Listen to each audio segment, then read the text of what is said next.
What if I were to say that arithmetic, as we teach it today, is an obsolete skill? Okay, the whole world will erupt if I say that, because they will say reading, writing, arithmetic. That's the core of whose education? Core of the military education.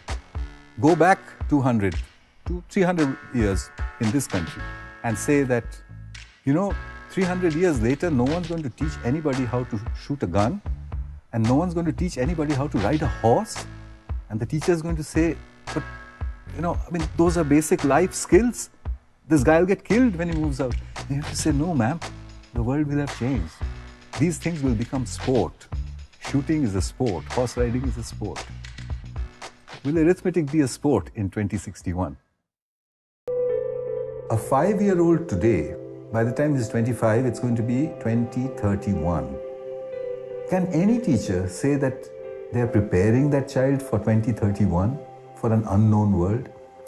Well, I believe that I can make a curriculum for that teacher. And that curriculum needs to have only 3 things in it. Reading comprehension is the most critical skill at this point in time for a generation that's going to read off screens for the rest of their lives. Information search and retrieval skills.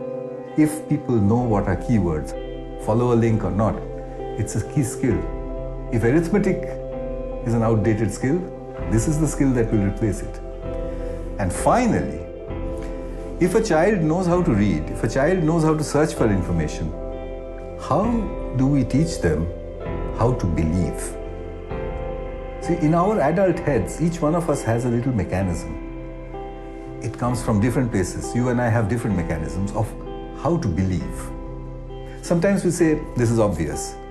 Sometimes you say, because so-and-so told me. Sometimes you say, this is rubbish. What's that machine inside? How early in a child's life can we put that in there? If we can do it really, really early, then we would have armed that child against doctrine. And I don't mean only religious doctrine.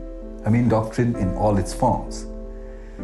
I think our job as educators, the biggest job in today's information-saturated world, is to give the child an armor against doctrine. Just as in another generation, we used to teach a child how to fight with a sword and how to ride a horse.